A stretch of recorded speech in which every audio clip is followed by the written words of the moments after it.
Hello everybody and welcome back. My name's Sascha Cooper and we're going to continue today with the tale of Toomai of the elephants. Yesterday we left it at an interesting moment when Kala Nag, the head elephant, literally goes into the forest and he has little Toomai on his back. Is there going to be a meeting of elements? And is there going to be a dance of the elephants? Is it a myth? Let's find out. Then Kala Nag reached the crest of the ascent and stopped for a minute, and little Toomai could see the tops of trees lying all speckled and furry under the moonlight for miles and miles, and the blue-white mist over the river in the hollow. Toomai leaned forward and looked, and he felt the forest was awake below him, awake and alive and crowded. A big brown fruit-eating bat brushed past his ear. A porcupine's quills rattled in the thicket, and in the darkness between the tree stems he heard a hog-bear digging hard into the moist, warm earth and snuffling as it digged. Then the branches closed over his head again, and Kala Nag began to go down into the valley, not quietly this time, but as a runaway gun goes down a steep bank in one rush. The huge limbs moved as steadily as pistons, 8 feet to each stride, and the wrinkled skin of the elbow points rustled. The undergrowth on either side of him ripped with a noise like torn canvas, and the saplings that he heaved away right and left with his shoulders sprang back again and banged him on the flank, and great trails of creepers all matted together hung from his tusks as he threw his head from side to side and ploughed out his pathway. Then little Toomai laid himself down close to the great neck lest a swinging bough should sweep him to the ground, and he wished that he were back in the lines again. The grass began to get squashy, and Kala Nag's feet sucked and squelched as he put them down, and the night mist at the bottom of the valley chilled little Toomai.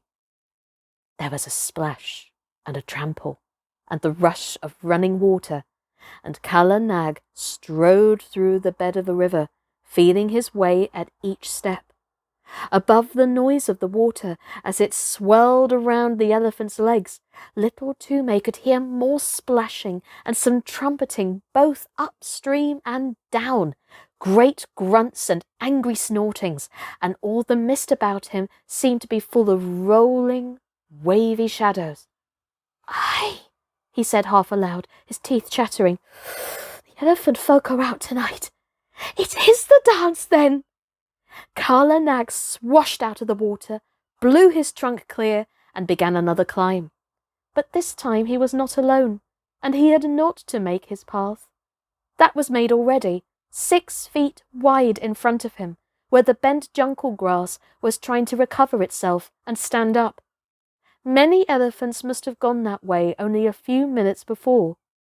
Little Toomai looked back, and behind him, a great wild tusker, with his little pig's eyes glowing like hot coals, was just lifting himself out of the misty river. Then the trees closed up again, and they went on and up, with trumpetings and crashings and the sound of breaking branches on either side of them. At last, Kala Nag stood still between 2 tree trunks at the very top of the hill. They were part of a circle of trees that grew round an irregular space of some 3 or 4 acres, and in all that space, as little Toomai could see, the ground had been trampled down as hard as a brick floor. Some trees grew in the centre of the clearing, but their bark was rubbed away, and the white wood beneath showed all shiny and polished in the patches of moonlight. There were creepers hanging from the upper branches, and the bells of the flowers of the creepers, great waxy white things like convolvuluses, hung down fast asleep. But within the limits of the clearing, there was not a single blade of green, nothing but the trampled earth. The moonlight showed it all iron grey, except where some elephants stood upon it, and their shadows were inky black. Little Toomai looked, holding his breath, with his eyes starting out of his head, and as he looked, more and more elephants swung out into the open from between the tree trunks. Little Toomai could only count out to 10, and he counted again and again on his fingers, till he lost all counts of the 10s, and his head began to swim. Outside the clearing, he could hear them crashing in the undergrowth as they worked their way up the hillside. But as soon as they were within the circle of the tree trunks, they moved like ghosts. There were white-tusked, wild males with fallen leaves and nuts and twigs lying in the wrinkles of their necks and the folds of their ears, fat, slow-footed she-elephants with restless little pinky black calves only 3 or 4 feet high running under their stomachs, young elephants with their tusks just beginning to show and very proud of them, lanky, scraggy old maid elephants with their hollow, anxious faces and trunks like rough bark, savage old bull elephants, scarred from shoulder to flank with great wheals and cuts of bygone fights, and the caked dirt of the solitary mud baths dropping from their shoulders. And there was one with a broken tusk, and the marks of the full stroke, the terrible drawing scrape of a tiger's claws on its side.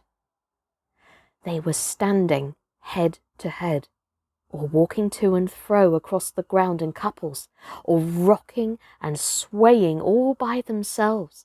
Scores and scores of elephants. Toomai knew that so long as he lay still on Kala Nag's neck, nothing would happen to him. For even in the rush and scramble of a Keddah drive, a wild elephant does not reach up with his trunk and drag a man off the neck of a tame elephant. And these elephants were not thinking of Med that night. Once they started and put their ears forward when they heard the chinking of a leg iron in the forest. But it was Pudmini, Peterson Sahib's pet elephant. Her chain snapped short off, grunting, snuffling up the hillside. She must have broken her pickets and come straight from Peterson Sahib's camp. And little Toomai saw another elephant, one that he did not know, with deep rope galls on his back and breast. He too must have run away from some camp in the hills about. At last, there was no more sound of any elephants moving in the forest, and Kala Nag rolled out from his station between the trees and went into the middle of the crowd, clucking and gurgling, and all the elephants began to talk in their own tongue and to move about. Still lying down, little Toomai looked down upon scores and scores of broadbacks and wagging ears and tossing trunks and little rolling eyes. He heard the click of tusks as they crossed over tusks by accident, and the dry rustle of trunks twined together, and the chafing of enormous sides and shoulders in the crowd, and the incessant flick and hiss of the great tails. Then a cloud came over the moon, and he sat in black darkness. But the quiet, steady hustling and pushing and gurgling went on just the same. He knew there were elephants all around Kala Nag, and that there was no chance of backing him out of the assembly. So he set his teeth and shivered. In a Keddah, at least there was torchlight and shouting, but here he was, all alone in the dark, and once a trunk came up and touched him on the knee. Then an elephant trumpeted, and they all took it up for 5 or 10 terrible seconds. The dew from the trees above splattered down like rain on the unseen backs, and a dull, booming noise began. Not very loud at first, and little Toomai could not tell what it was. But it grew and grew, and Kala Nag lifted up one forefoot, then the other, and brought them down on the ground. 1, 2, 1, 2, as steadily as trip hammers. The elephants were stamping all together now, and it sounded like a war drum beaten at the mouth of a cave. The dew fell from the trees till there was no more left to fall, and the booming went on, and the ground rocked and shivered, and little Toomai put his hands up to his ears to shut out the sound. But it was all one gigantic jar that ran through him, this stamp of hundreds of heavy feet on the raw earth. Once or twice he could feel Kala Nag and all the others surge forward for a few strides, and the thumping would change to the crushing sound of juicy green things being bruised. But in a minute or two, the boom of feet on hard earth began again. A tree was creaking and groaning somewhere near him. He put out his arm and felt the bark. But Kala Nag moved forward, still trampling, and he could not tell where he was in the clearing. There was no sound from the elephants, except once, when 2 or 3 little calves squeaked together. Then he heard a thump and a shovel, and the booming went on. It must have lasted fully 2 hours, and little Toomai ached in every nerve, but he knew by the smell of the night air that the dawn was coming. The morning broke in one sheet of pale yellow behind the green hills, and the booming stopped with the first ray, as though the light had been an order. Before little Toomai had got the ringing out of his head, even before he had shifted his position, there was not an elephant in sight except Kala Nag, Pudmini, and the elephant with the rope galls, and there was neither sign, nor rustle, nor whisper down the hillside to show where the others had gone. Little Toomai stared again and again. The clearing, as he remembered it, had grown in the night. More trees stood in the middle of it, but the undergrowth and the jungle grass at the sides had been rolled back. Little Toomai stared once more. Now he understood the trampling. The elephants had stamped out more room, had stamped the thick grass and juicy cane to trash, the trash into slivers, the slivers into tiny fibres, and the fibres into hard earth.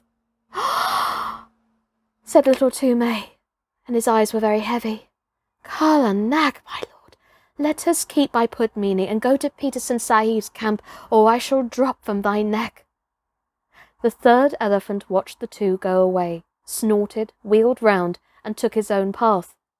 He may have belonged to some little native king's establishment 50 or 60 or 100 miles away.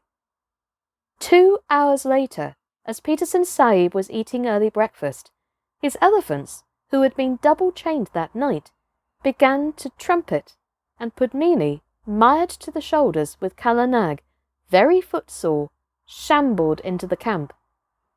Little Toomai's face was grey and pinched, and his hair was full of leaves and drenched with dew, but he tried to salute Peterson Sahib and cried faintly, "The dance!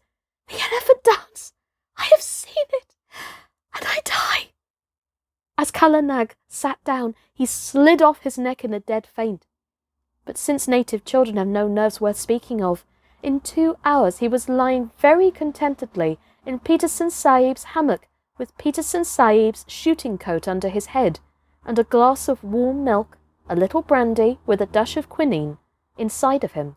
And while the old hairy, scarred hunters of the jungle sat 3 deep before him, looking at him as though he were a spirit, he told his tale in short words, as a child will, and wound up with, "Now, if I lie in one word, send men to see, and they will find the elephant folk have trampled down more room in their dance room, and they will find 10 and 10 and many times 10 tracks leading to that dance room. They made more room with their feet. I have seen it. Kala Nag took me, and I saw it. Also, Kala Nag is very leg-weary." Little Toomai lay back and slept all through the long afternoon and into the twilight, and while he slept, Peterson Sahib and Machra Appa followed the track of the 2 elephants for 15 miles across the hills. Peterson Sahib had spent 18 years in catching elephants, and he had only once before found such a dance place.